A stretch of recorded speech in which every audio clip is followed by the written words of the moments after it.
But I'll just start with a couple remarks. I want to welcome everyone to TAAG. For those of you that don't know me, my name is Harold Zeichner. I've been putting on these TAAG events for 7 years now, at least. So if you think back 7 years, what's changed?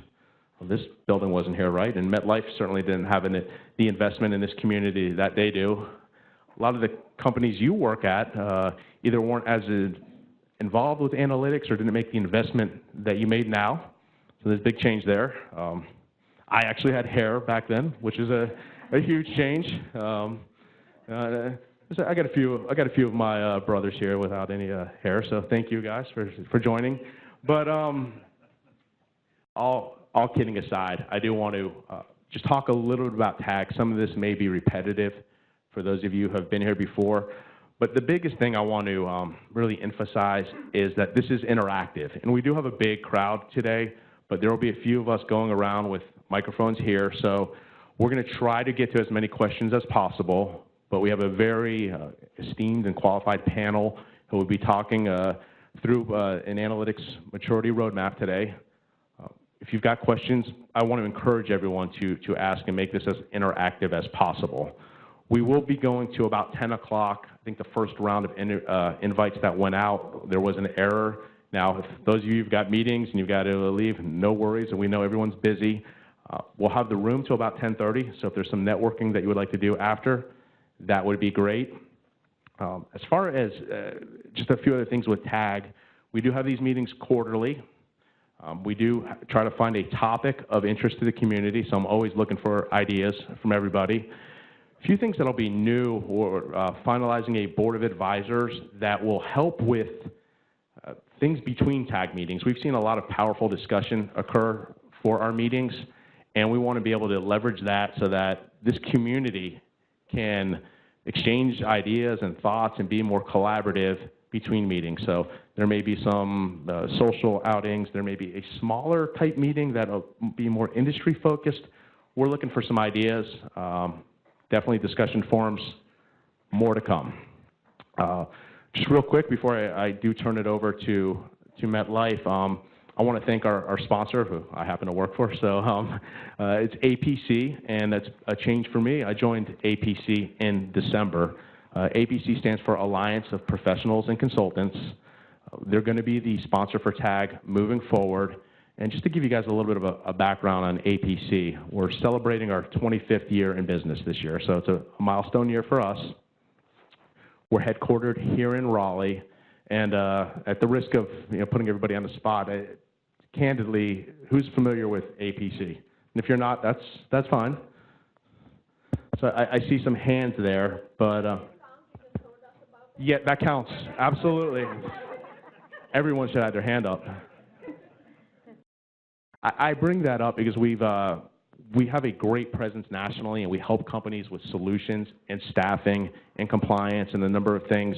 But we're really investing in North Carolina right now. So there's a number of my colleagues that are here that you'll meet, and if you've probably spoken with already this morning. And I think a key differentiator for us is it's our approach. Our motto is professionals serving professionals, and I think you'll see a maturity, business acumen that we have with a focus on helping everyone find the best talent out there. As everyone knows, and everyone who hires here, it's highly competitive out there trying to find the best talent. I've got colleagues of mine that have sat in seats like yours. They've been leaders in organizations, in IT departments, in marketing departments. So at the end of the day, I think you'll just see a different approach. If you're having challenges in that area, please let me or one of my colleagues know. Just real quick, we also help companies that are globally looking to bring consultants on. There's a lot of nuances to the law, so I think we're a one-stop shop in 50 countries to help with bringing on consultants. My colleague JP, and he's around here somewhere in the back. If you guys have talent that you're trying to bring on overseas, we can help in that area. We certainly help with managed solutions. We help companies with assessments. Anything that touches technology, we can help with. But at the core, we're here to help you find the right talent. So I don't think that was too bad. I didn't hit everyone over the head too much there, so I'll leave it at that. We do have a raffle. That's very important to bring up. 2 tickets to tomorrow night's Duke UNC. No, I'm just kidding. I'm sorry. or an Amazon Echo. Just making sure everyone's paying attention. That wasn't very nice, was it? I don't want to give my new bosses a heart attack, guys. Sorry. But we do have a raffle out there that you can register for. Other than that, I think we're all probably ready to get the show on the road, right?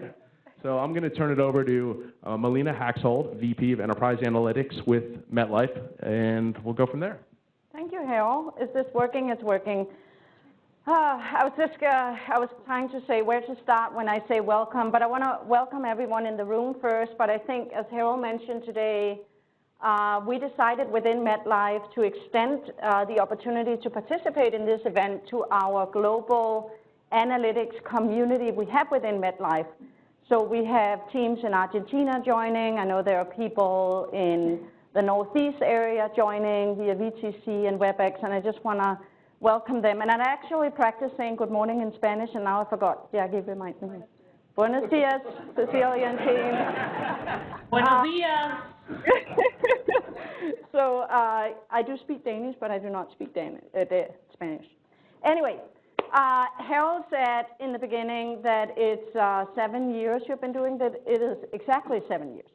Because I was at the very first meeting when I just landed from Copenhagen and was relocating from Denmark to here. I worked for Renee Knocker.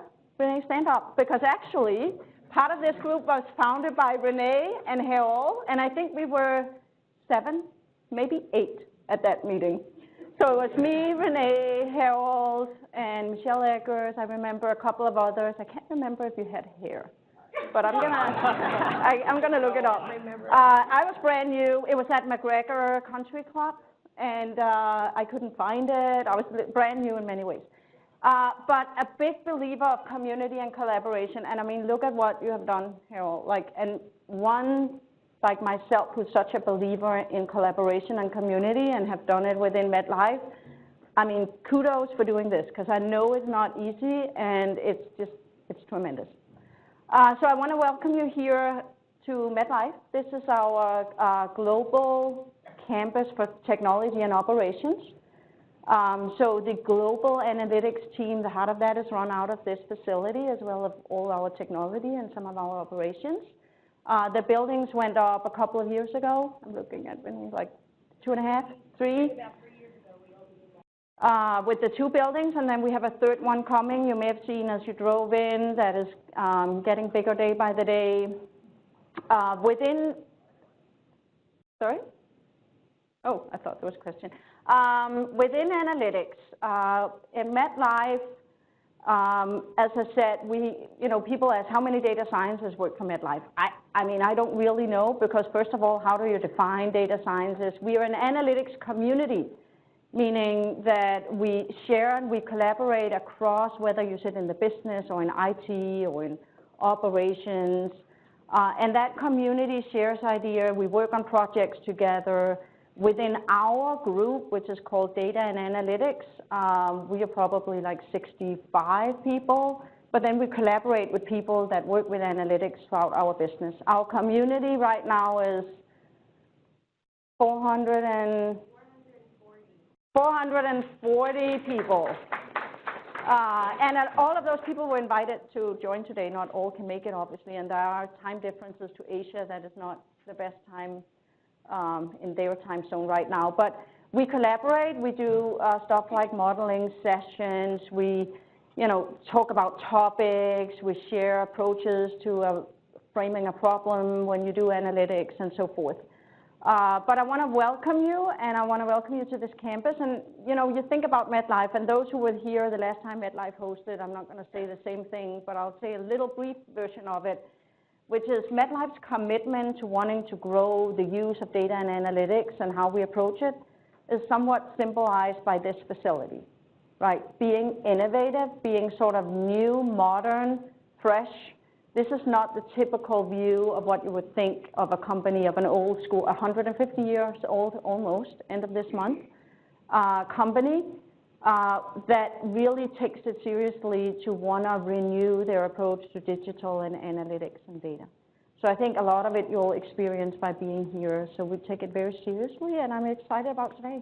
And I think Anu actually joined us here at MetLife in December, and we're so excited. But I've known Anu. Obviously, those of you who have been part of this group will also know that Anu has been a tremendous participant in building this up. So exciting, Anu.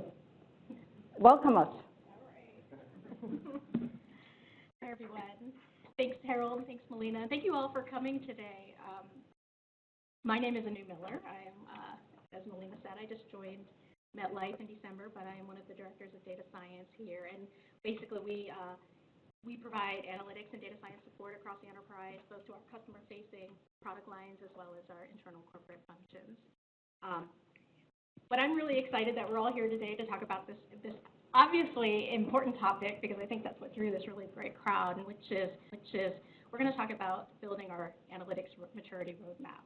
And some of the things we'll talk about today are, what is analytics maturity? What are some of the challenges some of our panelists are facing inside of their organizations in terms of analytics? And, let's talk about how an organization actually develops a roadmap and strategy. But let me just say, we're going to try something a little bit new today. It's going to be an interactive discussion, I'm hoping, but we're also going to have our folks online from WebEx. So those of you that are online from all over, oh, I think someone says they can't. Well, we're using WebEx in the chat function. So if you're on, sorry, obviously. Repeat everything I just said. If you are online, please submit your questions through the WebEx chat, and we'll try to weave that into our interactive discussion, as well as raising your hands in the audience too. Okay, so we're going to start out by having our panel come join us on the stage.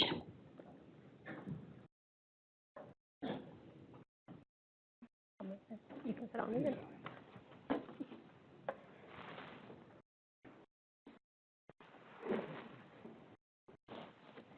They're not that strong. I know. And the chairs are tall. Oh, yeah. They're not exactly aligned to their names here on this screen, but that's okay, because we're going to have them introduce themselves and briefly state what analytics means. Matching, like who's who. So we're just going to go down the line. We'll start with Shadi here and have them introduce themselves and just briefly tell us what analytics means inside of their organization. Kind of level set our conversation here. I'll check the mic. Okay. Is it working? All right, cool.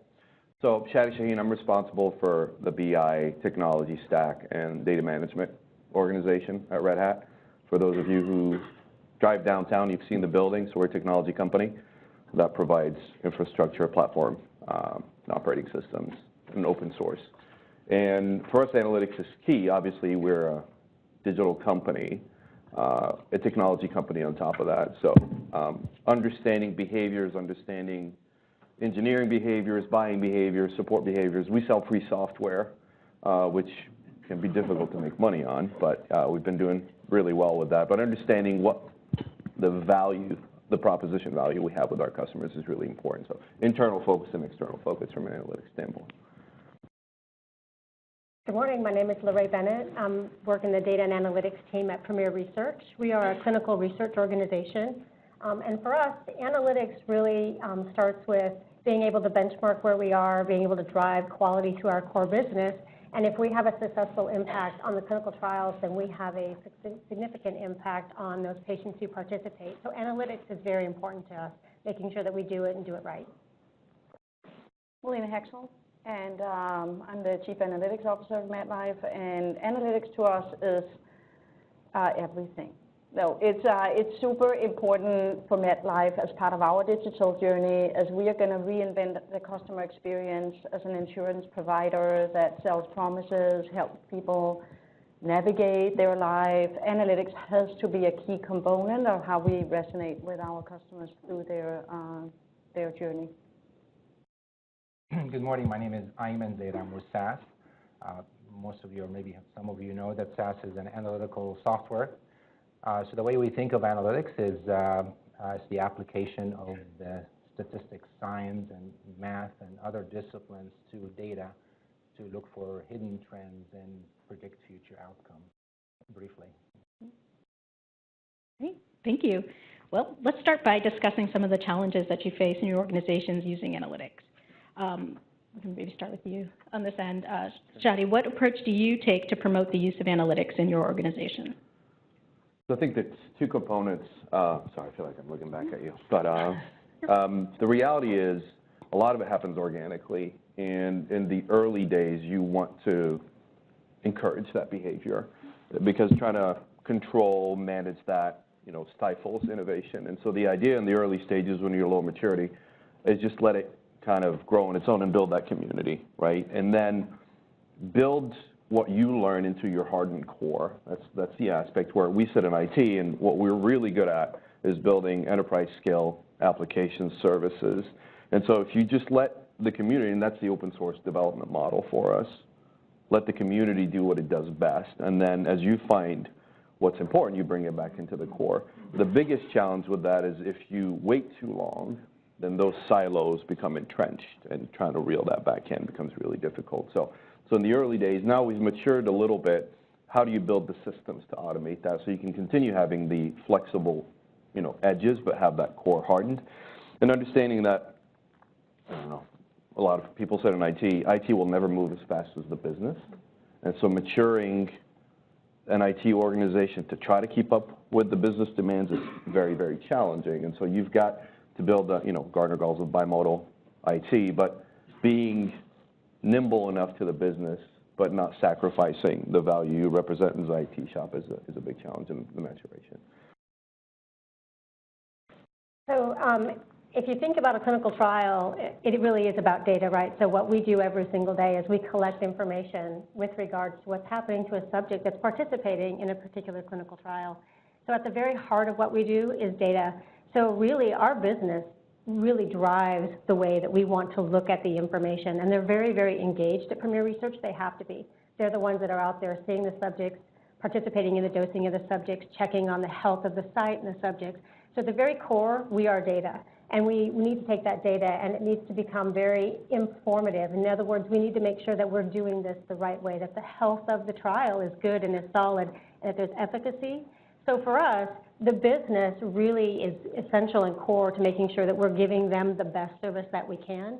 So we have some of the same similar challenges where, from an IT perspective, we want to mature at the pace of our business, and sometimes we need to be a little ahead and understand what's new in the technology, how can we do it faster, how can we do it better, how can we continue to ensure the quality of the information they're collecting. So they lead us, but we try to at least stay lockstep and look ahead and propose better ways and better technologies. Yeah. No, but I think, what you're just saying is spot on. So in MetLife, analytics and data is also considered, if you want to say business IT, we also consider part of IT. And it is a challenge to me, what you said about keeping up with the business and staying relevant, because IT traditional processes sometimes doesn't allow for the agility that you need when you want to drive an analytics agenda. So I think one of the things we did was the exact concept of a community and getting the advocates and the partnership in the business. And then it's on us as a team within MetLife to be able to be agile, be able to drive the value discussions within the business. Because in MetLife, honestly, the business is not naturally thinking, oh, let's apply an analytics model that helped me predict my next decision. Like, that's not how they think, right? They think insurance still, so it's for us to be that valuable partner in helping them identify the value-based use cases and then be able to execute on it fast. But to stay relevant, I think what's changing for us is we have to allow ourselves to leverage what is outside of MetLife, right? We have to allow ourselves to think, hey, we can't necessarily be the best of the best without constantly looking externally, bringing in partners for certain things, looking at startup companies, participating in events like this. We have to constantly get exposed from what's happening in the market for us to stay relevant. And that's a little different than I think how traditionally a big financial institution would think, which thinks very much about, hey, we need to keep everything inside, and now we have to embrace the fact that we have to take in outside input as well. But I mean, that whole thing about the friction, if you will, or staying relevant with the business it's a challenge. Well, sure. From the SaaS side, we obviously use analytics in multiple areas. Probably the most critical area is customer retention, upsell opportunities, and cancellation prediction. So try to be ahead of the curve a little bit. Maybe I didn't mention my role in the very beginning, and I think you're going to get a lot of different perspectives this morning. So my role as a business consultant, I head our global business consulting at SAS. So we work with our clients around the globe in exactly solving these issues, how to promote analytics properly, and we see different approaches. Yeah, there's business and IT issues all the time, and there's the speed and pace of both of them and how they can be aligned. We also work with them around strategy, how to address this issue of analytics across the organization as a program, an ongoing program versus a tactical type of program, a project mentality. So there are lots of approaches. Hopefully this morning you'll get a chance to explore the pros and cons of these various approaches. But analytics in general, it's only successful when you attach it to our business objectives. So that's always our starting point, is to look into what are the key business priorities for our clients at any given time and see how they are doing today. And the other critical point that hopefully will spark lots of discussions today is the applications of the analytics and the approach we use depends significantly on the maturity of every business unit, not even the entire organization. So you're going to see marketing team maybe at a different maturity level as the engineering team or the tech support team. So the medicine, the approach, the methodology, and the strategy we use to promote analytics in these various groups depend heavily on the skill set, the maturity, the data maturity of every individual group within an enterprise. And this is an overall. If one more, can I add one thing? Okay, so I think an interesting kind of perspective. So it's no secret that I used to work for SAS prior to MetLife and work with Iman as well. And it's interesting to me to see the challenges when you then kind of work full time. And I remember thinking that whole thing, oh, they just need to operationalize their analytics, and how difficult that actually really is.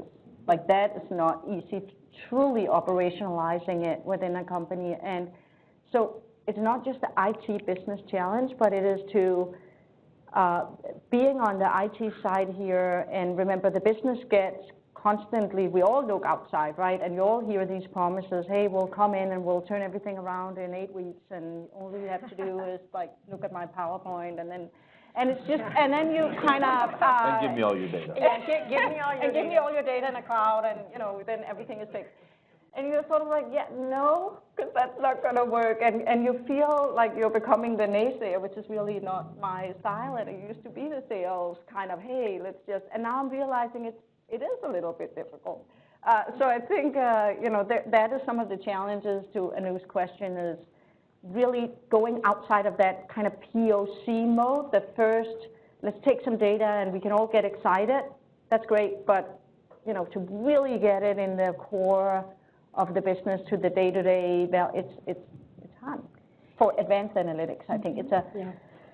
Well, I was just going to add on to what you were saying about there's two approaches, right? So we take the tactical, which is can we address a problem, a story, do something right now, right? Yep. Which goes to the POC, to exactly what you're talking about. And everybody's done that. That seems relatively simple. And then it's moving beyond that, right? Because that POC really talks to probably the maturity of, like you said, one group or one part of your organization. And I've seen this, and we have this even at Premier, is we have groups that are far more advanced.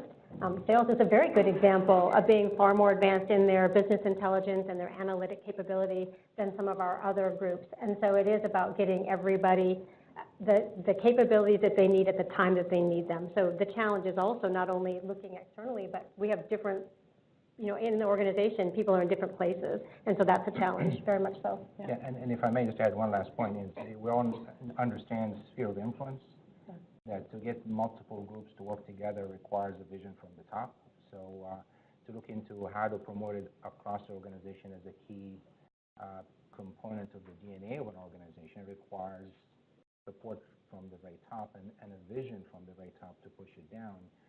And there's a lot of cultural changes that are required. And So typically what we see is that competition always drives evolution. So, organizations find themselves in the market in a difficult position. That's when they're forced to look internally at their operating model to say, can we do things differently? So vision from the top, external pressure from the competition, all of these are drivers to look at a more broader, widespread use of analytics versus these tactical pocket silo use of analytics. So along that vein, what are some ways you've been able to harness the small successes in order to build momentum to more usage and adoption within your company? So I'll answer the question to piggyback on what Ayman just said around the top-down vision. In our culture at Red Hat, we're open across the board. That's a challenge because we believe the community knows best. And so what we've tried to harness around those small wins is, as long as we're in alignment, this is the fear that we all have sitting in IT or in an ops role, is somebody finds or builds something in an unmanaged environment, the derived work becomes more valuable than the source.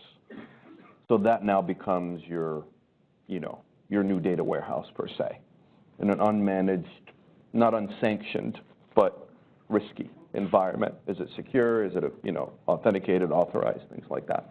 And so what you want to explain between those different organizations, because again, me standing on top of the mountain or having even the CEO stand on top of the mountain and say, we shall do this, people say, oh, it's nice, but we're going to go do our thing, which we've been a hyper-growth company, we're doing exceptionally well, and innovation by those groups is what has got us to where we go. So that shared vision is important, but what we have to get to understand is, and we had this session with our people organization, which is our larger component of the HR function, sit down and say, well, you guys understand your data realm, and you've done some amazing things. But did you realize that these three other functions take the data that you have and they manipulate and do things with it to get to their insights, and you had no idea? And so building that bridge, being that negotiator, facilitator, communicator between those business units, because the wins exist, but they're not publicized, they're not understood. And so we tend to facilitate. Sometimes we tend to lead, where we see something happening, we can bring better experience or better skills to it, and then publicize it. It's really around for us as being the accelerator between all of those. And then as long as it aligns to the broader vision within, open access, secure access, not doing anything silly, and then understanding that, okay, we're growing, we're doing great, it ain't broke, don't fix it, but okay, how do we get better? How do we get faster? How do we, generate more? That's the way we think about it. So I agree with the vision component. We don't have, and I think some, startups or smaller organizations, they have some of the same traits. We don't have it's been said, we will rally behind it. We have it's a great direction, but I'm going to drive, I'm going to take a plane, I'm going to take a train, right, because I feel that's the most efficient way to get there. Yeah. So I'll build on the circle of influence. So our business analytics is actually aligned with the core business drivers. So our leadership in our organization has a vision to 2020, and you can clearly watch the video or listen to our leadership team speak, and you can pick out the core 6 business drivers, right, that are getting us to that vision. And our analytics is aligned to that, but how we're being successful and how we're building on these simple gains is the circle of influence. So it started at the top with a message from leadership, but then it's come down to everybody that reports to him has also embraced this, and they're having a circle of influence on each other, right? So in a friendly, competitive way, it's who can get on board the fastest, whose team can contribute, who brings value to the analytics platform, how can you innovate, how can you help each other be successful. So we are a circle that is working together, but I will say we're working together in what I would call a healthy and energetic competitive way, because they want to be involved, they want to contribute, and they want success. They want success in their pocket, but they want success for the overall organization as well. So it is somewhat organic, but it's more of a, if I get on board and I can innovate and can my team be the first, right, to be that helps, contribute and set down the bases and then win from there. I love the concept of circle of influence, and I think that's exact, without being deliberate always about doing it, that is how it It's organic, but it's managed, and it's deliberate, right? Because you can't, I mean, so our analytics team is, let's say we're 65 people. Like, there's no way we can be out touching at the speed as which our leadership is wanting to accelerate analytics. I personally feel at MetLife, there's a great alignment from the very senior leadership. There is a huge commitment, and it's commitment in facilities, in funding, and wanting to hire people. I've been at MetLife 2.5 years now, and when I joined, it was, you know, me and Peter Kelly, and then we hired Lauren back there. It's very small, and we have grown, right? And I think when we work with saying, okay, it has to be that concept of getting out there, advocating for the value without having to meet with everyone. And the concept of that is community, digital, thinking, internal marketing, social strategies. We're a global company. So that's when Shirley and Lauren in the back and I said, hey, let's actually get inspired what SAS is doing in their sense of community with their customers and do it within MetLife. So to answer your question about the small wins, every time we had the first little small wins with our customer, our partners, business partners within MetLife, where the value was shown, we just amplify it by blasting it out in a community setting and doing it with an energy and a youthfulness and, you know, getting great talent on board. So they want to work with us. Like, it's a funny sort of a competitive with, you know, what their other options could be, which would be going external or avoiding working with us, but making it, hey, I do want to be part of that group. That actually does look like it's not only valuable, it's fun. Like, yeah. I'm honestly, like, you're playing on all the parameters. It seems to be energy, fun, positive environment, and then, of course, driving value. So it's funny how it's almost like it's a marketing strategy, but very deliberate about influencing and competitive. Yeah. Right? Yeah, I think highlighting successes internally is very essential. Yeah. Because it is an internal selling job. It is. There's a lot of skepticism from the decision makers. There's a lot of folks that understand the business very well, and over the years they developed their internal hunch where they can make right decisions without anything. So they look at this new concept, new staff coming in with new ideas and new technology with a lot of questions in their mind. So it is important for us to think about how that internal operating model works together. And it is a cultural issue where we have to align the organization's vision and objectives with every head of a group, every head of the team lead. They need to understand how their day-to-day work can be aligned and can be contributing to the bottom line. So it's a lot of work. It's a lot of work, and we need to work on it from multiple levels: tactical from bottom up, from top down. There's a lot of education and promotion, and highlighting successes clearly something that we need for sure. And pushing from the middle too. So it's that peer pressure, right? So let's be honest. If you've got someone in the other line of business that's having success and their team is adopting it rapidly, they're innovating on top of it, as someone that's a peer to them, you want on board, right? So that's where I think you really need to, when you celebrate your successes, it's important to really acknowledge that group of peers by name, right? Don't say, oh, we worked with the biostats team, right? Or we worked with the data management team. Call them out by name. Call out their leadership and acknowledge the fact that their leaders gave them time to participate. And I promise you, you will get more people coming to you and saying, I want to play, I want to help, I want to contribute, because there's always that need to want to do or participate and be part of the overall success. Thank you. Okay, so in the early stages of analytics maturity, analytics teams often have to kind of take a push-down approach to analytics efforts to get buy-in and show value. Describe the transition you've had to kind of generating self-generated demand, I'd say, from the business, and what needed to be in place in order for that to happen. Starting the other end? Anybody want to answer that question? We should, by the way, actually, if you have a comment or something, raise your hand. We do have microphones, and it should be a little interactive. The same for the WebEx and UCC and chat and all of that. Like, please. Okay, Gabriella has a question. We'll answer it. I'm avoiding a hard question by just passing it on. Buy some time.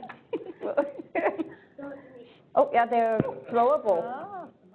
Oh, that's cool. Melina was right. It was a lot of fun to be part of the community, and I do miss the potato parties. So the thing is that I'm working now in a different department, and everybody understands what analytics really means. But we have to be tactical, and we have to deliver. Like in BD5, you deliver this. In BD7, you deliver this, and then somebody else depends on you. How difficult it is for leadership to make a decision to say, hey, we have some people who have skills. Let's actually free up some time so they can go and play, and they can go and build stuff, and you know, write some piece of code that actually improves things faster. Because that's the problem. How do we free up that time? Yeah. It's not because people don't want to do it. People want to play. Yeah. To your point and to your question, I think it's, if you think about the leadership perspective, or maybe think about MetLife. Folks go to MetLife and do business with MetLife for various reasons. I can guarantee you none of the reasons is knowing what Melina's team is doing. They don't understand that from the outside. They look at the services, the reputation, the quality of products and services, and so on and so forth. So the starting point has to be associated with a business objective. There's no value from the top of doing work just to produce validation of reports or validation of a decision. It has to be attached to an immediate, current, critical business priority. That should be the starting point in every level, at the department level, the mid-level, the division level, the senior level. So that's always the advice that we give our customers. Find where the organization is going, where your department is going. That's when you have to think about how can I apply business insights and broaden this perspective beyond analytics, because analytics is extremely valuable, but reporting is important too, right? And you can't do analytics if you don't have good, clean, integrated data. So there's a lot of issues underneath the analytics side. So if you think about where our organization or department or division going, and look at what are the challenges and how we can support the decision makers by providing better business insight, whether using analytics, reporting, and so on and so forth. So that's always the starting point. Yeah, and to talk about how do you get your resources involved, right? So it's important that when you're planning out how your analytics is going to come to be, right? Because it needs a roadmap and a strategy. It's got to have a plan. You don't just come together and make it up on the fly. You really have to have a plan. So if you're able to articulate when a particular group of people, when it's their turn, when you're ready for their input, and you're able to articulate how much of their time you might need, it's easier to go to their leadership and say, hey, I'm going to have a 2-day on-site. I really need 1 or 2 people from your organization. And usually they're going to give you the person who's always the busiest, right? They're going to say my top guy, or female. But your top guy or your top female is already always busy. So usually when I get that name, I ask them, who would you delegate to on your team? Who could you give me instead of you? And that helps free up the resources to come and participate. So there's a couple of things. You need to know when you need them. You need to know how much time you need of them. And then you need to know if that person is really busy, who's the next best person to go to. And it's okay to ask that. And it is okay to ask for those resources and their time. They will find a way. They'll usually collaborate as a team. They'll come together and they'll say, I'll help take some of your workload. You go participate on the team and represent us, because they want to be represented and they want to be involved. Because that's how you mature your analytics. You can't do it as a silo. It's not an IT-led initiative. It does come top down, but it's also got this grassroots movement where people want to be involved. And if you can articulate when you need them engaged, you're going to get that support that you want and need, and people will free up their time or their staff's time. It all depends also on the maturity of your organization, the maturity of your tech stack, right, and the skills you have internally. So I think in the early stages, one method is hackathons, right? We used to do those, which is okay, we're going to carve out a day, 2 days, 3 days. We're going to go solve a problem together, right? We may do it after hours. We may do it like it's on a voluntary basis. And so somebody has to show passion and drive to want to do that. And so what that led to in the early days is, okay, we're going to go solve this problem. The data's here. It's probably dirty. We're going to put some tools together. Now, we're going to provide some of the experts so you can actually play with the data, not worry about having to write ETL or some crazy cleansing code, and you get them engaged. And you solve one question. You're not solving a problem. You're not really operationalizing it or doing anything like that. when you show the value back to the lines of business, right, which because you need some level of sponsorship. If you're going to take 2 hours or 8 hours of somebody's time, that's dollars, that's resources, that's work that's not getting done, that's context switching, and it's a lot of stuff, right? That as a leader, you're like, well, why would I loan you this person? When you show the value back and say, well, we answered this one thing that we've been struggling to answer for 6 months, a year, 2 years, nobody's ever answered, you get more buy-in. And over time, as you mature, as your tooling matures, it gets easier. When you have a technology stack that's somewhat self-service, when you have the skills in-house where they're able to extract data and manipulate data, the time gets lower on the data manipulation side and higher on the analysis side. And the value is represented back to the business. And so you don't have to ask for time anymore. The business is saying, hey, can you just go please do this? Or I'm going to provide you my people to go answer this question. And it's the more maturity you have, the easier it gets. But at the beginning, you've got to gamify it. You've got to build the mechanisms in place to show value back to the business. It's risky because sometimes you'll go do these things. You'll come out like, well, yeah, we don't have an answer. We're sorry, right? But we learned these 17 ways not to do it. So maybe next time we'll figure it out. We'll invite you to a hackathon after hours. But I think the challenge for us, so we did a lot of the, maybe not hackathon, but a lot of the same concept. Hey, be out there, facilitate, just come to me with your problems. And we took everything in the beginning because we had to grow. So it's like anything you want to do, whoever wants to play will play with it. And now it happens that what happens is the circle of influence, now the pressure, the demand is increasing, and we are at that breaking point in my team right now where how do we scale fast enough, and how do we keep not disappoint, like how do we keep the energy and the perception that, hey, that team is agile, they deliver fast, they can ramp up resources when you can't grow, and then the whole like discipline that it requires, which is maybe not what most data scientists love most. So it's like we're at that breaking point. They're smiling because they're like, hey, Bronson. I'm pointing at him, Shirley. Like everybody is like at that breaking point where, hey, guys, now we have to really get a little bit more structured how we do work, because now we have like a demand coming in, and we want to still be perceived as the team, the reputation we built, and that is one of the challenges we're facing, is scalability fast enough without losing the efficacy and the quality of the work or the energy or the perception. And you know, sometimes you do, and it is what it is. But you have the ability to say no, or the willingness to say no? Now we have to, right? Yeah. In the beginning, it was not, kind of no was not part of the vocabulary. Now it has to be, or it has to be a prioritization based on value, and, right. And it has to be all about the value for MetLife. And it's that maturity. I think most maturity studies have 5 levels of maturity. I mean, there's like 500 levels of maturity, and there are different ways of getting to the top maturity. And so some of the struggles we have right now is getting the discipline and around being agile, which are 2 words that don't really necessarily fit, right? Yeah. So, but you have to. Even being agile, there needs to be some discipline and prioritization and ability to say, you know, yes, we'll play, but we can't play before 3 weeks or a month from now, which is not. If you think of it as a partner ecosystem, though, I mean, most businesses have a partner ecosystem. When they want to scale, they know a direct sales force is not going to be able to help them achieve their targets. And if you think of the analytics community as a partner system and say, to scale, we're not going to centralize, right? So we have data scientists on my staff, but ultimately, that's not where the subject matter expertise, the business acumen resides. And so building that ecosystem, you know, hub and spoke, whatever model you want to follow, that's how we've been able to scale. Because otherwise, it's bring everything to us, wait in line, right? And they don't understand if I've got 8 customers, all the lines of business, well, why is sales always more important? Why is, well, they generate the revenue. Why is it R&D more important? Well, they make the bits, right? And so if you build that and they've got their own prioritization framework that aligns to the services we provide. Obviously, you got to build a service that they want to use. That's how we scale. Over time, as those partner ecosystems become more mature, you can either decide to absorb them, right, or grow them.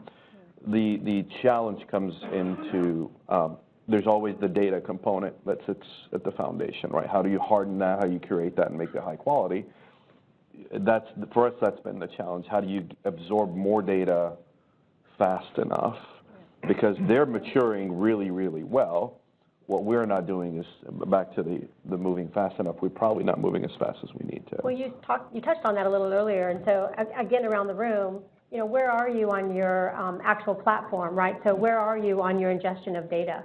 So I think it's important, in order to understand where you're going to be able to mature as an organization and have what I would consider a self-service environment, which is what you've described, right? Which is let them have the data scientists, let them have the business analysts, let them have the tools and capabilities.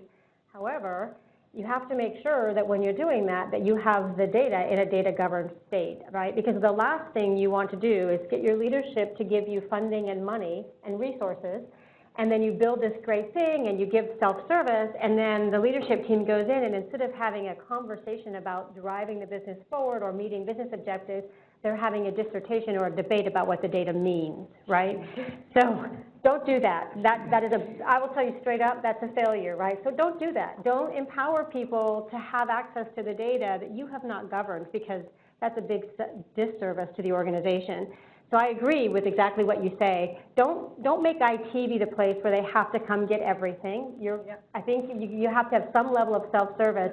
However, before you roll out that self-service, understand how the data flows through your organization, the pace with which it flows, the many different sources it comes from.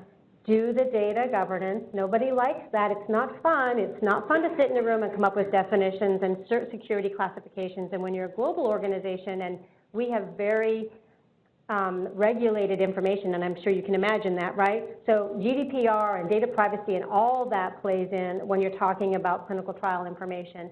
And you have to make sure you've got it governed and secure, who has access to it. And then by all means, let them absolutely do their own analytics. For sure. They are closer to the business themselves, right? They're the ones that are getting the questions from either the outside customer, from the sponsor, from a partner or whatever. They're the ones getting the questions. Let them get the answers. But don't do that until you've understood your data and you've governed it. So be sure to do that work up front. Yeah. You're welcome. I think these are absolutely the right topics, especially when it comes to maturity and the roadmap. Yeah. Centralizing, decentralizing, Meline's point is absolutely correct, and you, Shadi, as well. The analytics has to be pushed to the outside, the business decision makers, because at the end of the day, the maturity comes down to one thing: adoption.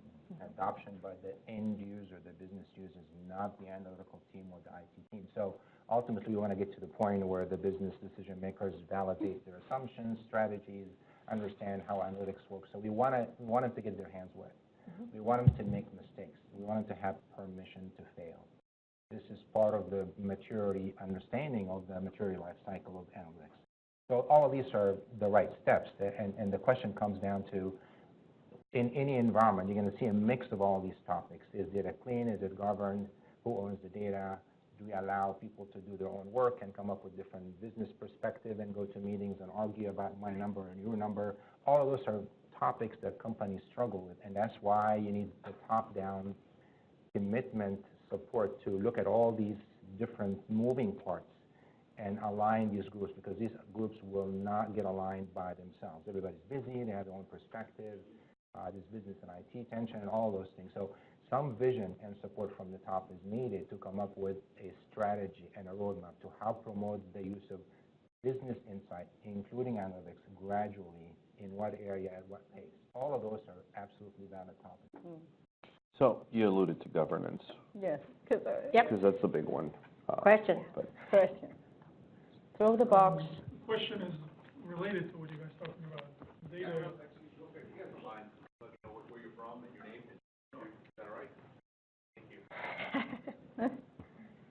Hello. Hello. Name is Mark Rogoff. I work for Dell EMC. And right now I'm part of Center of Competency, which is this organization that should be uniting different parts of the business, supposedly using big data, and then uncovering opportunities that we may have missed, very, very generically.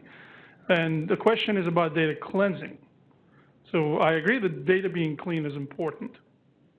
What I'm interested in is when you're going through the data cleansing process, let's say you find out that you've cleaned up and what your resulting clean set is 10, 15, 20% of your original data.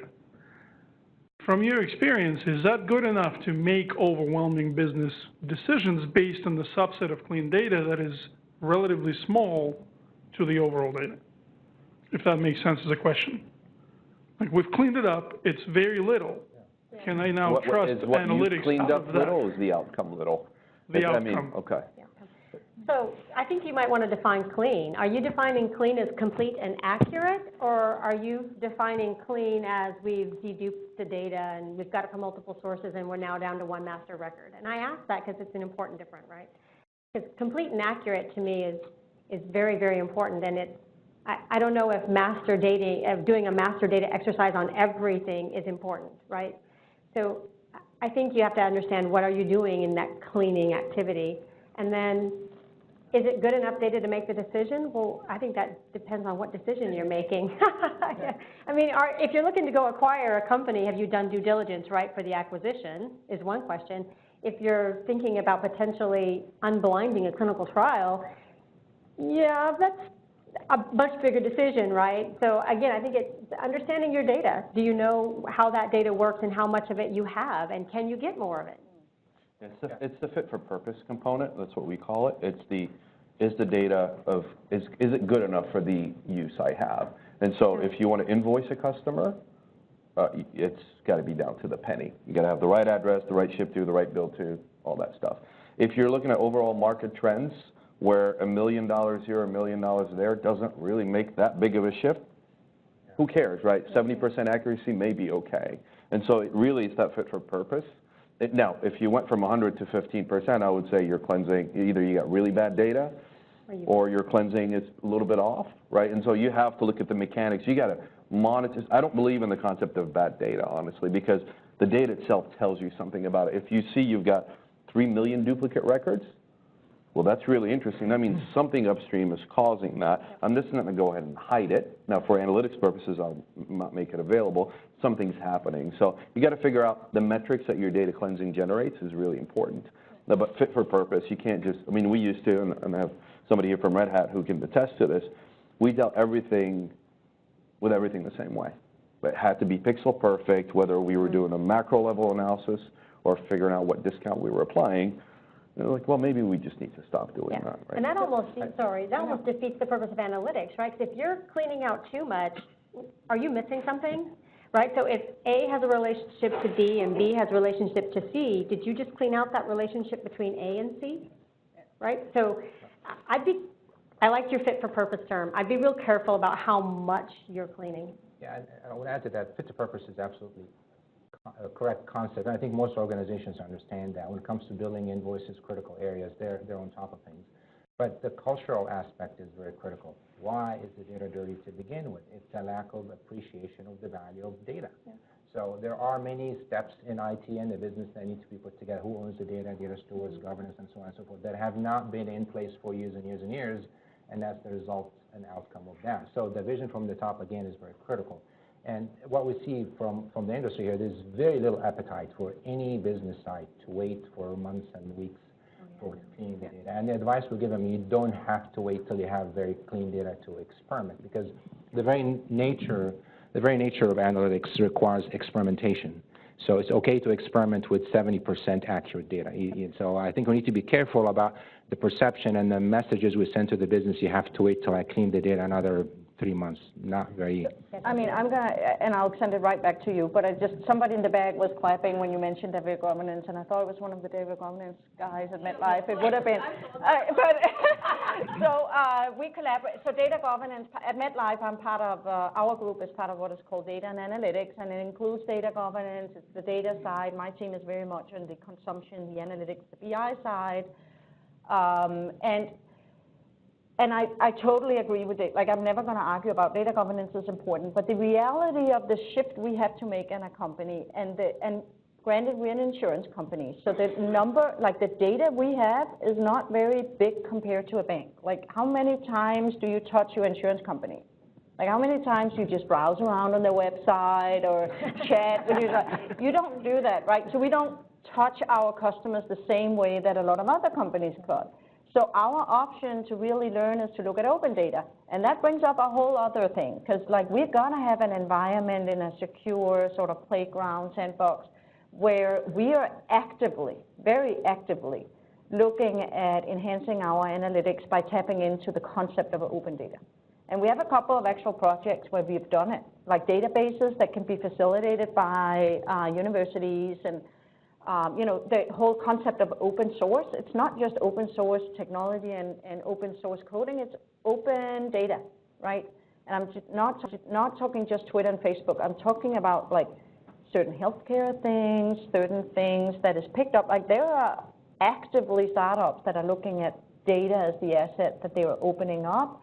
So that's core to us about what data is needed, is figuring out how we allow ourselves to tap into that potential, still be regulatory and compliant. And I totally agree, when we do something as an insurance company on our regulatory, it has to be to the penny correct.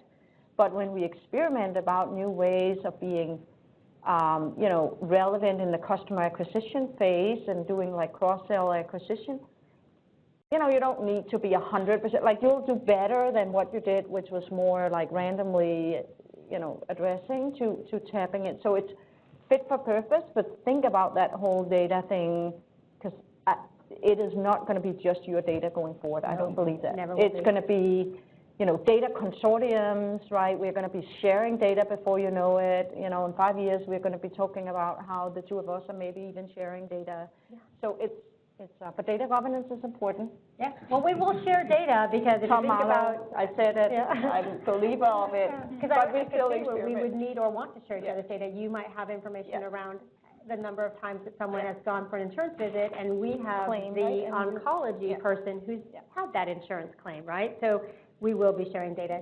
I think you have a question? And there was a question, but I didn't mean to interrupt it. I just felt like the data to me is not just, hey, we sit in our box and we clean data. We have to really think different. Yeah, I'm Josh Smith at Fidelity Charitable with these guys here. And I was wondering if you could elaborate a little bit on the decentralized versus centralized analytics. Right now, the three of us are on a centralized. We have like sales basically, or fundraising. We have digital kind of marketing / donor. And what we're starting to see is people doing very similar roles to us start popping up on those teams. So all of a sudden they get analysts on those teams that often times have conflicting data or conflicting messages. So I'm just curious, how do you have like a head of analytics, but then still have like a decentralized team? And really what I'm looking for is what we're hearing from our partners. They really want us to be there in the meetings with them, but when we're all on a kind of centralized, we don't really have the bandwidth to attend their staff meetings, to be there and hear what they're going through. But I thought I heard you guys say, like, when it's decentralized a little bit, you have the opportunity to, and then you can come back and collaborate. So if you could weigh in on that, that would help the three of us out quite a bit.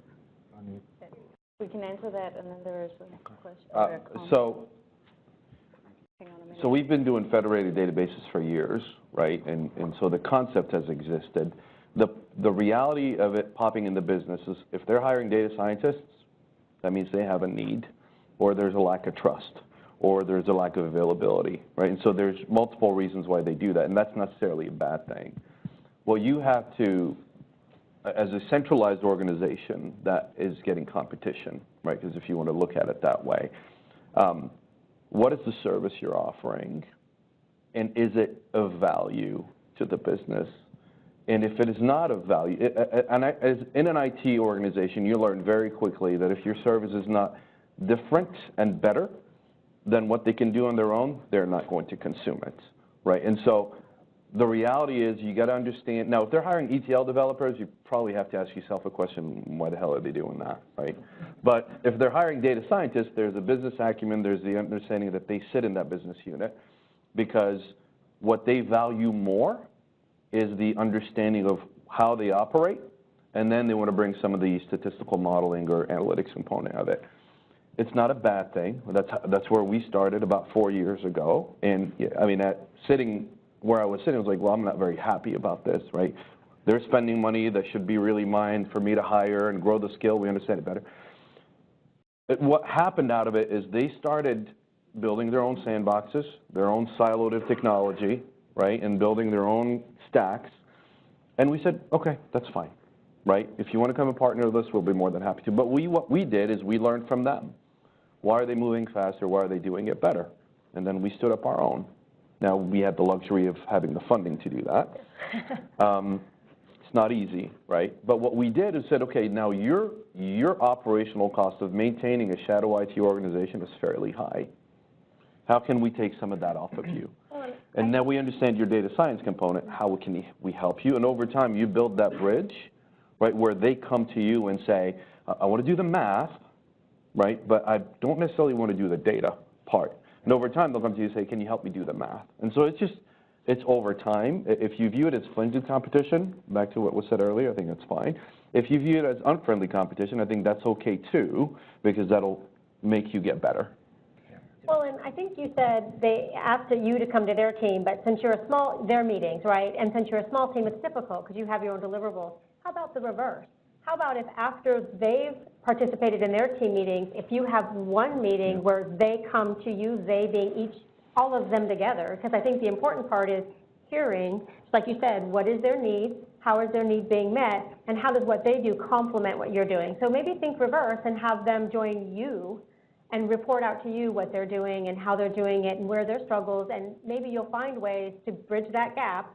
And to your point, you might get there faster where the actual difficult IT data part sits with you guys in your center of excellence, and the capabilities and the business questions can be answered by them. I think this is a very critical topic, especially when it comes down to maturity. I think all these discussions, if you think about them, supply and demand, we're worrying about creating supply of knowledge, intelligence, analytics, and so on and so forth. It doesn't serve any purpose unless we match it with a demand. The demand comes from the business side, so we struggle to match the two. If you look at the definition of data science, scientists require three things: the academic knowledge, what they learn in college. Second thing is the knowledge of how to use the technology, right? How to use the analytical technology. And the third one is the domain knowledge, right?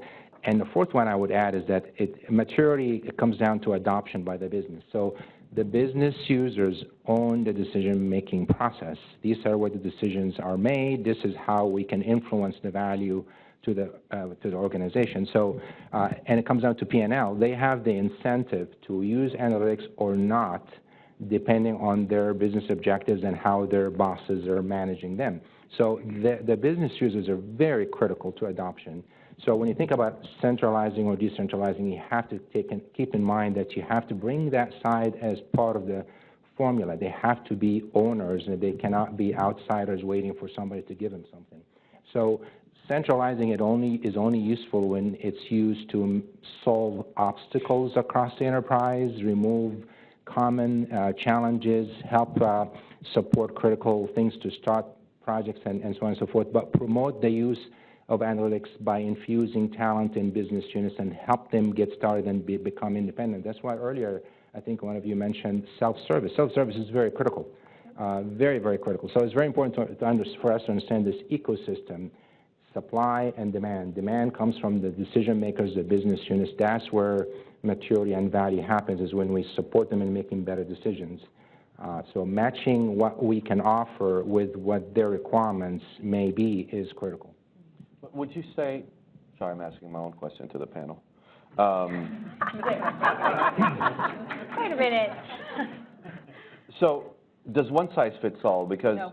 because ultimately, if you're a more mature organization or more top-down driven organization, maybe financial sector, a shared service model could potentially work, right? Where you have a core that renders all the services to the business units, right? I mean, I think, you know, we're one on the end of the spectrum, or we are at Red Hat, but, you know, there's probably areas or companies that can have that shared service model or the center of excellence model. I think we represent a big financial global company, right? And we are, like, our operating model is based on shared services, which means shared services from a technology component, a talent, and it works. But even with that, of course, I mean, every day we see, you know, the business hiring in talent to, especially on the analytics, business analytics type of activity, because they have the need. And I think that means we're doing a good job because we're generating more interest out there, so you can call it friendly competition. I think I stated our community of analytics. Our organization is like, let's say 65 people, but our community is 400 and almost 500 people. That means the rest of them are not part of the center of excellence. They sit out in other, but let's work to, I wouldn't be so afraid of it, honestly, but what you're going to have to provide is what can you give them that they can't do good enough themselves? It can be that you hire some really special talent, like when they get to the point where they're ready with a little more sophisticated analytics, maybe you can provide them. Maybe you can provide them with insights into trends and open data sources that could be relevant, other techniques. The first time they interact with you, at least at this concept we're trying to provide, they got extra value to their work and they want to come back. Will I tell them, hey, you can't have your own analytics? Yeah, you can, but let's collaborate so we can make it all better. It's never going to not happen. Even in a financial institution that's very driven by, hey, we're a shared service model, architecture review says you can't do anything. It happens anyway. And I think it's, in the beginning, and when you think about it, I'm like, in the beginning, a natural thing is to have a very core center because nobody does it. Then you do well, and now everybody wants to do it, and they're not going to wait so they build it themselves. Right. Then they're going to find out at some point, hey, it's a little bit expensive. I can't do a career path for my data scientists because I just have 3, so it's sort of like there's nowhere to go. Hey, maybe come back because there's a lot. It's going to go like this. Yeah. Right. I think what you described, Maylene, is absolutely the right approach here. And to your point, Shadi, one size does not fit all, for sure. That's why the method and approach will vary from one business group to the other. And we also need to keep in mind that there are many topics that go beyond a business unit. Data ownership, governance, these are difficult topics that really business units and the business side does not want to own. So these topics have to be centralized, and the challenge here is to identify what should we centralize and what should we decentralize, and how we come up with an operating model that promotes, encourage business unit to experiment and come back and rely on Maylene, for instance, when they struggle. Yeah. I think there was some question. I think we need to let, comment. I might have lost it now. Eva Donaldson, is this working? Eva Donaldson with Eye Contact. I'm the manager of business intelligence. So I wanted to answer the question about that, what happens when it decentralizes and they start to go with their own data, doing what it feels like is their own thing, which speaks to these self-service tools as well, things like Power BI that I give you an ODBC connection and then cringe because I did. That what ends up happening is that what we've tried to teach our business users is exactly that, fit to the size, the data, how accurate does your data need to be? You're experimenting, you're exploring. That ODBC connection is worthwhile to have because you can go in there, you can see what there is, but goodness gracious, don't give that to a shareholder and call it the law, right? So it comes back to that data management thing and the governance thing. The governance comes from our group, from BI. We need to make sure that we've cleansed the query, that you're getting the right field, et cetera. But you can explore, you can play. And that exploration, that playing, we've provided the source data because we've simplified. So what we did was we flattened the data out, made it much easier for you to go in there. To experiment, we provide also some ad hoc tools so that people can go in there and make a big mess. But the end result is appetite, right? They've owned, and it's that ownership too. We put the ownership on them, but then come back to us and say, okay, we figured all of this out, now can you make it clean? And it's that gives you the ad hoc, the ownership, and yet the governance. So you've identified the service, right, that your team brings to the organization, right, and the empowerment that your team can give the company, and this gets back to what you said, right, which is identify the data that you can provide. Maybe it is open source data, maybe it is, the big Hadoop database, whatever it is in your environment.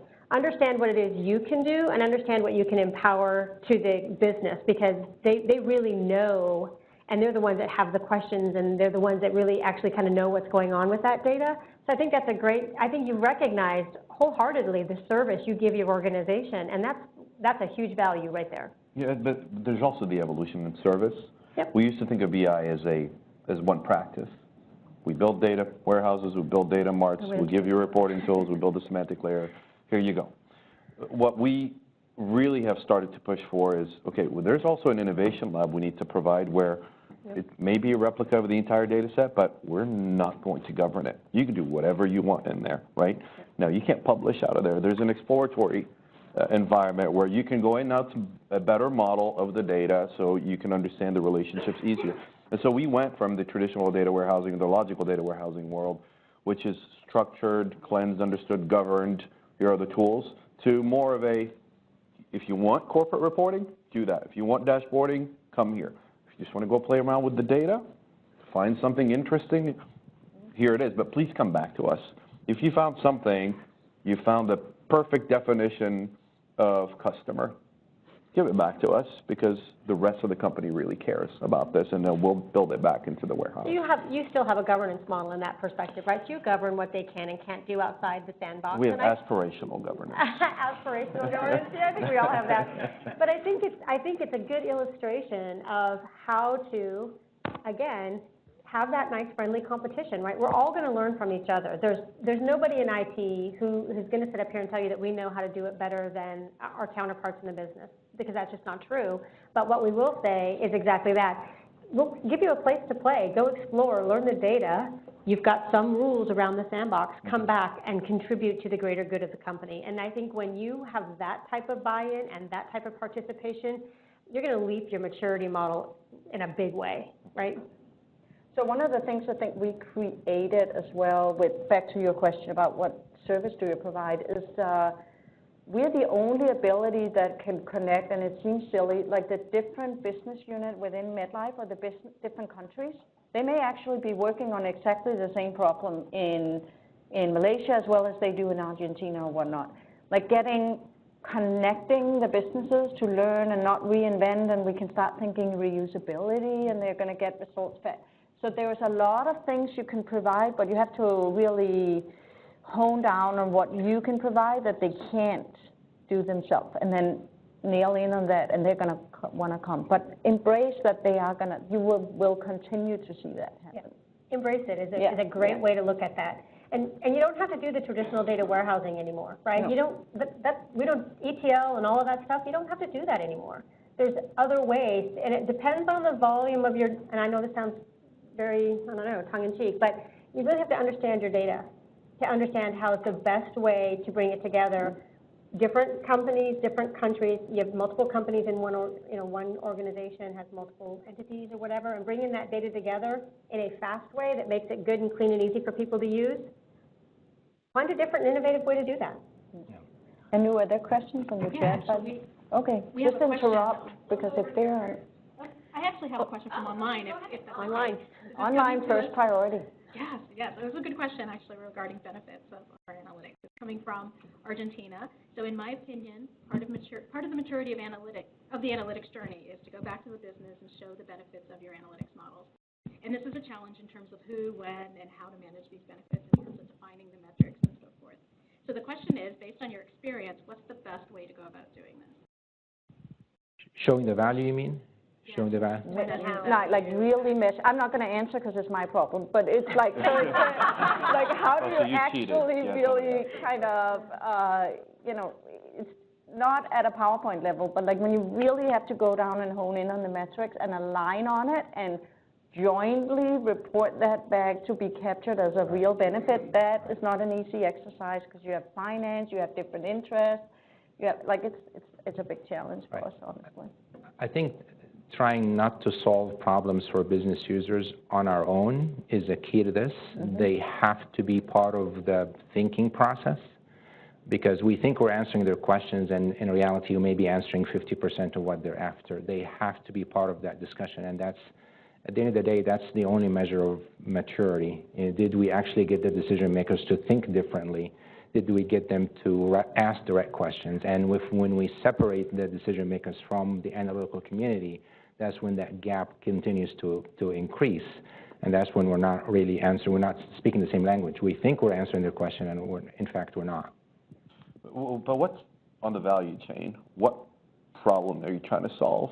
Because you would tackle it differently. If it's an optimization play or a cost reduction play or a growth component. That's how you measure. And so, people, ROIs, but it's easy to say, it's really, really hard to do in this space, right? And so for you tackle it differently, have we found information that has changed the way we do business?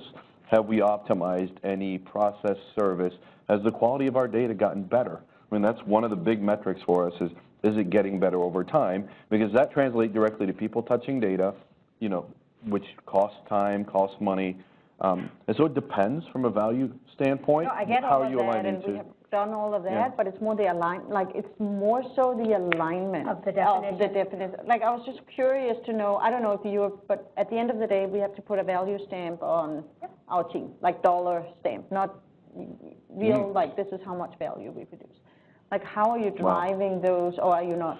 We're doing a cost of business analysis or cost of Okay. service analysis. So our cost of, so inclusive of all IT, I mean, cost of service for one associate, costs us probably $8,000 the moment somebody walks in through the door between their laptop, their, all their equipment. That's a cost per associate of service. What's the cost of my service? I have 8,000 users that consume my services, and I spend X number of dollars. Over time, am I optimizing? Is it getting better? Okay. Right? Is the cost of service coming down relative to the growth that we're going after? So you don't measure against, like, and of course it's a different industry. Well, like yeah, it really depends on what you want. We've got, I've got a budget, right? And how many users are using my service with the budget I've been given. If I see no growth in adoption of my service, or I see my cost of service going up, right? So you have to baseline on one common denominator over time. That's where we know if we've gotten better or not. And that's my justification back to my boss and going back, well, I need more money. Why do you need more money? Because I'm reaching a tipping point where I won't be able to render more services.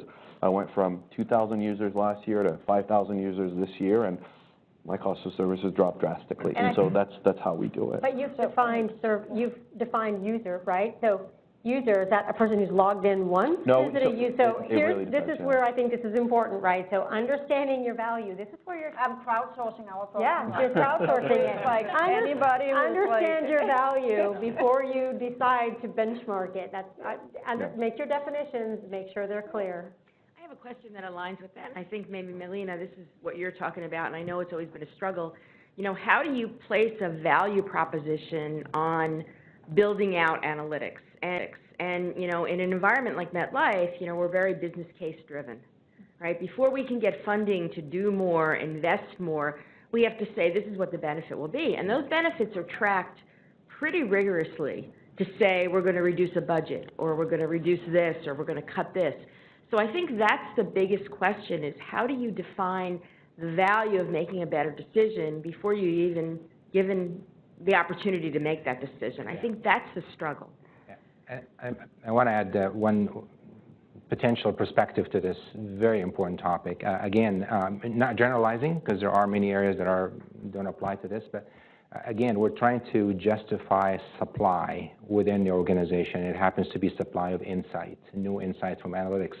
And that justification is difficult because they would talk about resources, hardware, time, and so on and so forth. And it has to be associated with P&L. And we keep forgetting the fact that the business has a P&L already. They have their own metrics. So why can't we attach our value to these existing metrics? That's how they come to you and say, now I appreciate your support. No, you're totally right. Versus trying to come up with our own justification. I've supported 50 users this morning. I've done these reports. And if you look at the P&L, there's no line and item on the balance sheet of the P&L that says, the analytical team did so and so. But there is a line item that says profitability, market share, cost. Yeah, but so you've got business initiatives that do that. So we're going to revamp to do some churn analysis. But really, that's an enablement function, because what you've broadened there is you said, okay, my potential pool of renewal is gone up by 27%. What analytics has done is enabled that in the business. What it hasn't rendered is, have we actually gone and actioned on that? Because it's still up to a salesperson to pick up the phone, show up at somebody's door and say, hey, I have a feeling you're probably not going to renew. And so the challenge for us in building the business cases, and I've gone in and had to propose multi-million-dollar projects where I'm like, we're going to enable the business in doing this because we're providing better, cleaner, faster data. At the end of the day, it's a $270 million dollar ROI. However, don't hold me accountable for it, because if the business doesn't deliver on the new capabilities we've given them, and it's that lineage that gets really hard. So ultimately, the business came and said, we need to solve X problem. Great, we can provide you with the tooling and the insights, but that leads to action. In a non-optimized level of maturity, where things just happen automatically and no human intervenes, which, you know, we're not there, how do you connect those two dots, right? How do you say, we've generated this much more business or reduced costs by this much, where we're just step one of 5 steps? Right, well, so again, I think this ties back to what you said in the very beginning, right? So what are your business drivers that you're tying your analytics platform to? Then what's your benchmark, right? You have to start from somewhere. Either you have no numeric value at all in this area, you've never done it before, or you've done this some way manually in a spreadsheet or somehow, right? So you have a benchmark. So you start with your benchmark on that business driver, whether it is quality, innovation, cost reduction. You know where you're going to support the business, find the benchmark.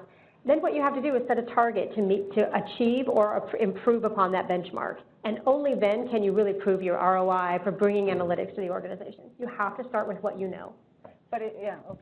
No, go ahead. I'm just going to say, I think from what we've seen from our perspective, I think you're going to agree with me, what we think of the maturity of the business side is not at all reality. They're actually a lot less mature as compared to what we think.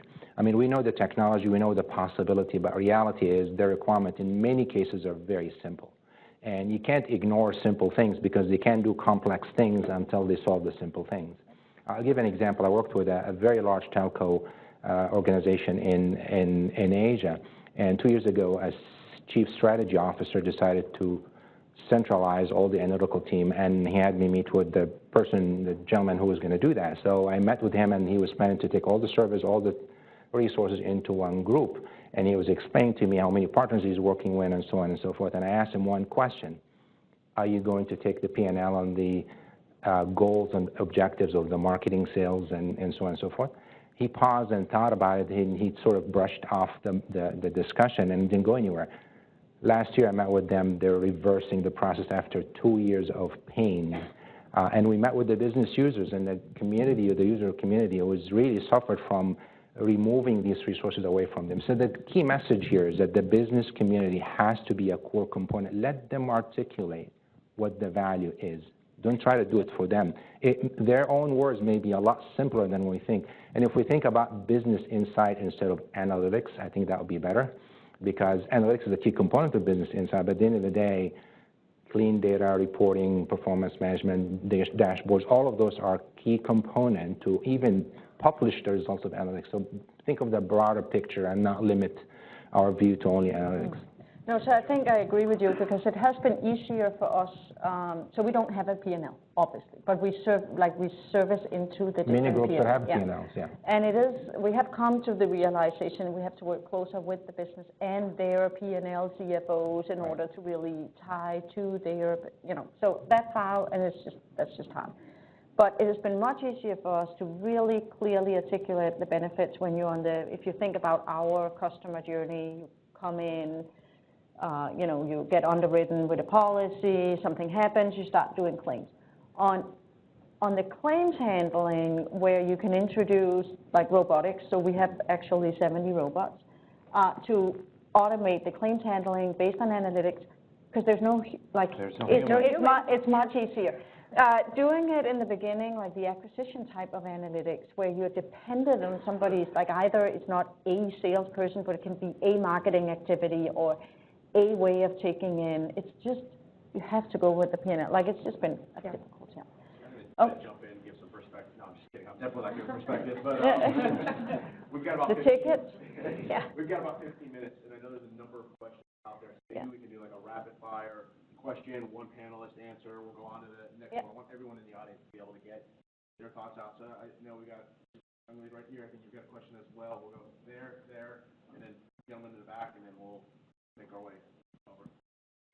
Hi there, my name's Brittany and I work at MetLife. I'm in the RAD US organization. I have a question about metrics maturity. I know, Melina, you said that these studies come out, they say there's 5 phases. In reality, it's a lot more and in between. So I have a two-part question. How would you broadly define metrics maturity? What are the benchmarks to say we have reached it? And then how do you stay there? Because it feels like there's more data available every day. There's more things that you need to measure. There's more channels of communication to get data from. So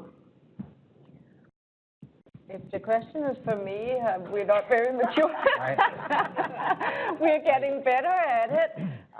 But anyway, if you want to add, Ayman, I'll answer Brittany. But it's spot on. Like the whole thing about defining your metrics right, so they resonate. It's a good thing. It's a hard challenge. But you get to answer if you have the answer. Oh, I'll try. Yeah, I'll try. I think you're asking about maturity levels and how to measure it. Yeah, I think there are multiple ways of measuring maturities, and in the industry there are multiple maturity models and performance metrics in every area: CI, governance, analytics, reporting, and so on and so forth. They're all valid. They're all good. It's important to understand perspective. So there are multiple areas that we need to improve. So when it comes to governance, we can use a governance model to improve that. It gives us a benchmark of understanding and evaluating where we are today and where we can go, what the next phase looks like. There's also the organizational overall maturity that really has a lot to do with business insight and much less to do with specific areas. That's the method that we use to help organizations. At the end of the day, again, it's at the bottom line. It's that P&L. It's what's important to the CMO. It's what's important to the CFO. So at that point, we look into the organization's operating model, resource acquisition capabilities, cultural areas, and infrastructure maturity, a very broad perspective of how that environment and how all these four key pillars contribute to the organization's ability to achieve a business objective. So different perspectives of maturity measurements, they're all valid, but it's very important that, you know, the answer would be who's looking at what. If you ask a CMO, he or she will be looking at more of an organizational CI perspective. If you ask an IT or analytical person, they may be looking at a different perspective. Hello, my name is Sandal Abid. I'm from Town of Cary, and I think one thing we didn't have any questions from was from the public sector, so I'm trying to represent that as well. First of all, I would like to commend you all for the diversity I see here in terms of ages, in terms of gender, in terms of everything. This is really awesome to see everyone here. I happen to think that contributes to the solutions we come up with in terms of creativity and areas of expertise and everything. So that's awesome to have here. What we're facing at Town of Cary is, of course, not the same pace as most of the corporate culture and everything. However, there is a need for data governance that I see, and I know it's been revisited over and over, and it's been a part of discussion very in great detail. But I feel that data management is something which is so crucial, and at the same time, because it's not glamorous and it's not romantic, it kind of gets left out in our discussions. We'll have commitment in one area, and one person's really understanding it and wanting to go forward, and in another area, we'll have like a complete lack of understanding. So I feel like a commitment from the whole organization is really critical to moving it forward. And so while on one day, a good day, we'll be seeing everyone kind of motivated and wanting to move forward so we can get into the analytics and the dashboard building and reporting part of it, all the pretty fancy stuff that everyone wants without setting the crucial fundamental building blocks in place.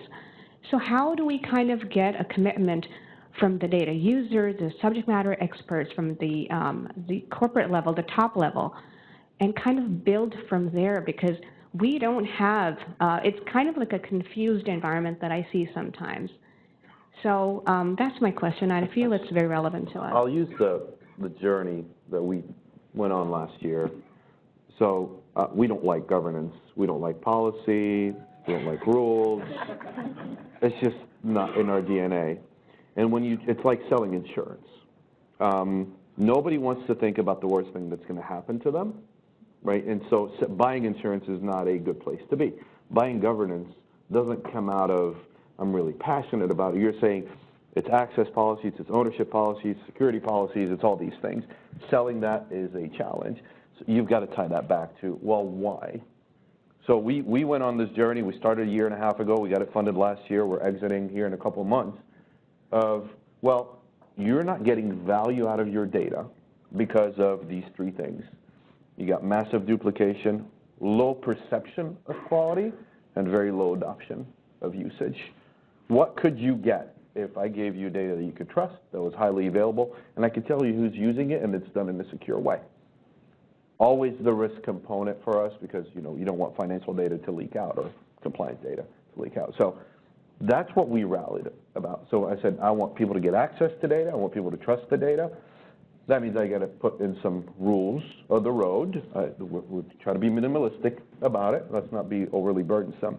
That's the foundation that everything resides on. If I know who owns the data or has decision authority on the data, that everything else builds on top of that, right? And then we can rally around that and say, okay, now that we've done that work, here, these 17 people, you don't have to come to IT and ask for the data. You don't have to tell me if it's available, if it's cleansed, if it's trusted. It's all here, but that was the sales pitch, right? And that I have to go through and meet with every executive on, because I didn't want to sell insurance. Well, I don't think I could. Could you take a tactical approach and still apply that? So could you find a certain area in the town of Cary, one functional area or one area you want to focus on, and then apply his thoughts and methodologies, right? Which is, go ahead and give him the data. It won't be clean, right? Give him access, and then have a conversation with him about, did you make a bad decision? Could you make a better decision if I help you govern this one piece of data? So don't bite off all the data at Cary, because you probably have a lot. Find an area where there is some passion, where they want to use that information to make better decisions, and then align it that way. And then I would take their approach, give them the data before it's even clean, and ask them, could you have made a better decision, or will you make a decision using this data? Because maybe you gave them the data and now they don't even want to make a decision because the data doesn't look good, right? That could happen. Yeah, absolutely. And then you could just follow on Red Hat's style and approach, and that is work on that area first. And then I think you'll get peer pressure from the other organizations when because you said you gave it back to them, their group is now using that information, then you'll get peer pressure from others that say, I want to use information to make the data, but how can you help me get it clean? Yeah. And don't over-govern it. You can grow that too. There's a maturity to that as well, right? So the first part is complete, accurate, and secure. Focus on that first. And maybe some or get some common nomenclature so that, for example, we have a group that uses FTE, but our HR does not use FTE, they use headcount. So we have very distinct definitions, and we know when to use FTE and when to use headcount, for example. Let's go over, maybe we could go over here first and then come over to Ben. So I have a quick follow-up question about the foundations and the capabilities. So when you guys are thinking about, I have to take an argument for foundational capabilities for maturing our analytics roadmap, and it doesn't necessarily immediately come with an ROI. So I need something like data governance. I need something like data management. I need a team of people to help deal with all of these things to deliver the foundational capabilities of analytics to the company. What is your big sell to the executive suite of people to actually give you funding to do that? Take that. Sure, go ahead. We actually, just an example, I'm working with a global automaker to do exactly that. And my advice is never create a maturity map for analytics. Create a maturity map to fill the gap. Customer retention, profitability. Again, you mature the analytics for a business purpose. So if that business purpose is not part of that sentence, you're going to struggle, because there's no business value of improving any technology, governance, reporting, analytics, unless it's associated with a business priority. And you'll find that even the foundation connects to some value chain. I mean, so you can build a 4-year roadmap and say, in year 1, we're going to do some blocking and tackling, right? But what will come out of that is there's real value in the early stages of doing that. So you don't have to wait till the 4-year ROI. There's early on ROI that you can measure the benefit. Again, if all you're measuring is it getting better? It's not perfect, but we scored a 5 out of 100 in month 1. We're scoring a 30 out of 100 in month 2, which means that we made these better decisions in month 3.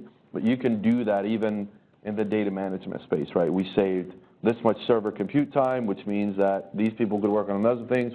I mean, you could build a model, multiple models over time.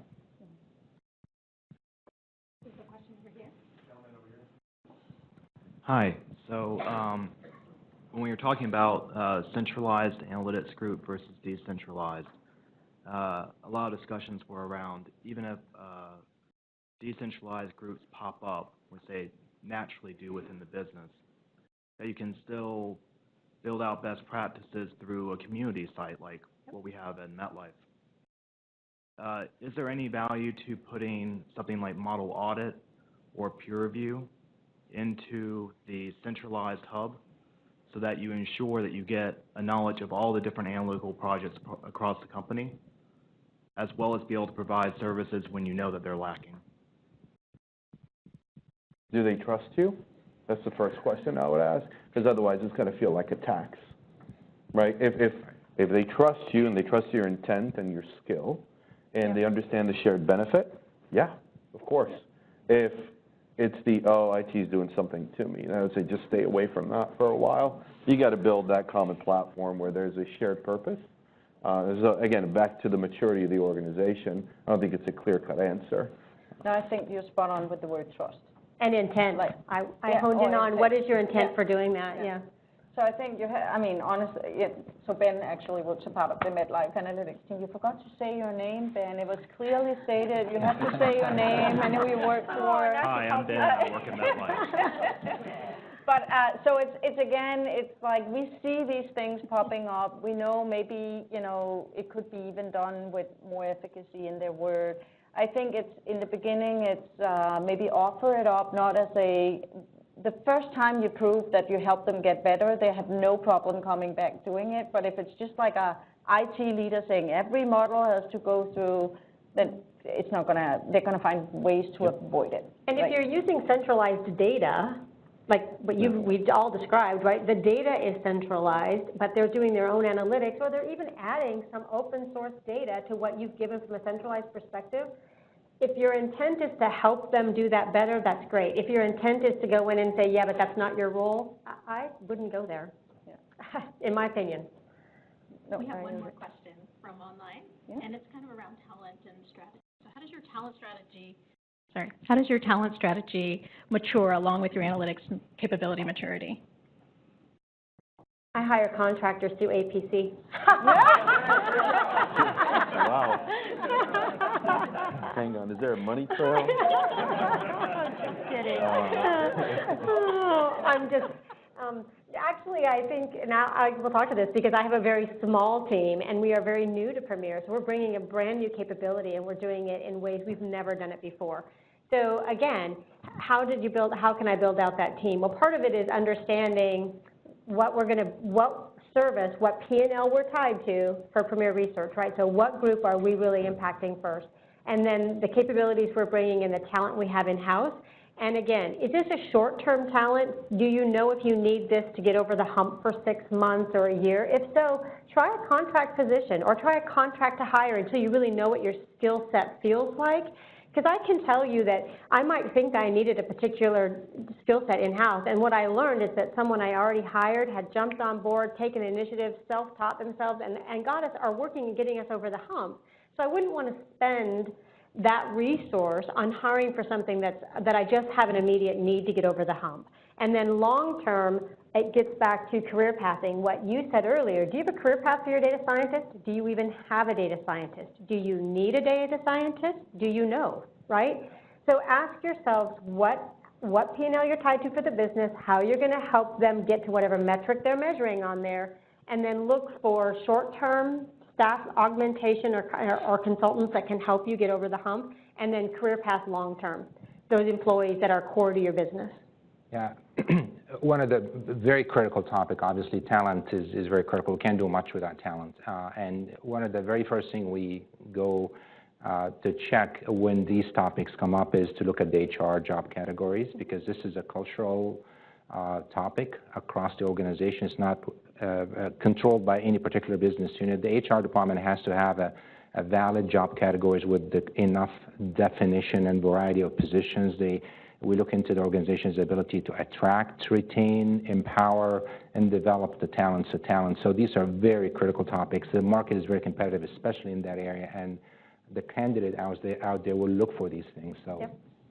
I mean, talent is something I'm pretty passionate about, and I think MetLife is not perfect when it comes to let's look up our HR policies and our clear definitions of job families for especially data science. It's getting much better, but I think it also comes to the day-to-day. Like you can put everything into a nice, here's the next step. Like it has to be real.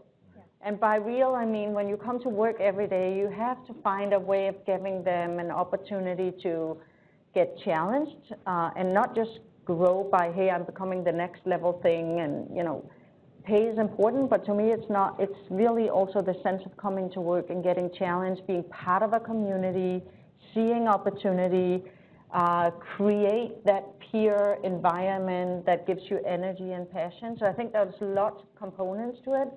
But I think you're right about the whole, you know, you have to take it seriously from a company and an HR perspective if this is something you want to do, but you can't think and then you're done. Like there has to be every day, you have to understand that this is talent that needs to get fostered and find the way of diversity. I'm 100% whatever, you know, you said, big believer of that.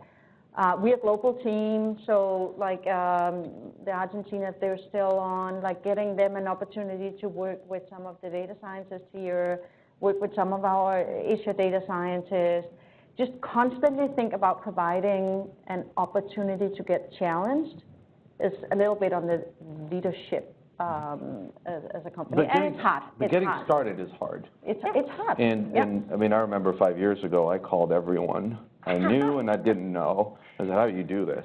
Yeah. I don't know who to hire, what to hire for. And I think there's a framework that you build over time. If you're working for a company that is one monolithic stack, you probably want specialists, right? If I'm an Informatica shop, probably going to hire a lot of Informatica people. If I'm a Teradata shop. And so you have to have your guiding principles around talent. I tend to look for really smart people that are generalists because we can teach them a technology, right? Really teaching them how to think is really difficult. And so engineering mindset with a generalist attitude over time, right, they grow and you bring more people in. But at the beginning, right, I really struggled with this. I had no idea. Do I set up, people that take care of tickets, people that work on projects? Do I hire in North America? Do I hire globally? Do I hire ETL developers? Do I hire DBAs? No idea, right? And it was a team of 8 that we needed to grow. Over time, talent, what you'll find is if you have the right people in place, they come to you and say, well, we're struggling with X, Y, Z, and we believe if you got the right talent, then you're really not needed anymore as a leader, right? You're there to coach, mentor, and guide, but the organization hopefully grows organically. But there's no one-size-fits-all. Again, if you're a company like ours that has every single version of every platform under the sun, because we like to play with things, hiring an Informatica guru is probably not for you. But if you're sitting probably in the IBM buildings down the road, hiring an IBM guru may be the right thing for you to do. So I think being practical and pragmatic, you're not going to always get the best engineer. You're going to try, but you want to get the best engineer that fits in your ecosystem. And fits in your culture, right? Absolutely. So we sit in a very collaborative space in Premier. So we have big team rooms. We work together in big teams. We have lots of big whiteboards, Spark boards, and all kinds of stuff. If you've got a heads-down developer, that's not going to work for them, right? So, and you don't want to put someone in the culture who just doesn't want to come to the office and collaborate every day when the feel and the vibe in our organization is we get together, we have big open spaces with chairs to sit and talk and collaborate and share. And so I love what you said about get a generalist maybe, because teaching the technology, I think, is relatively easy, and I just say that because I think everybody has an adaptability to grow, but understanding the culture and being part of that team is really very important. Great. I think we can continue to go on, but we've already run past. What I would urge everyone to do, with my commitment to everyone, is get better at fostering this type of discussion between meetings. So if you've got questions that you weren't able to get to, or if you want introductions, everyone here has my email.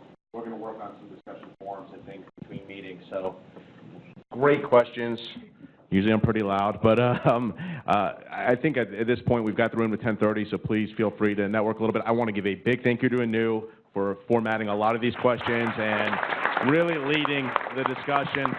And our panel was tremendous, so I really want to thank every one of you up there. Just a great meeting, and really appreciate it, everyone. And I want to thank the audience. Great job, guys. So I think we're good till 10:30, and thank everyone for coming.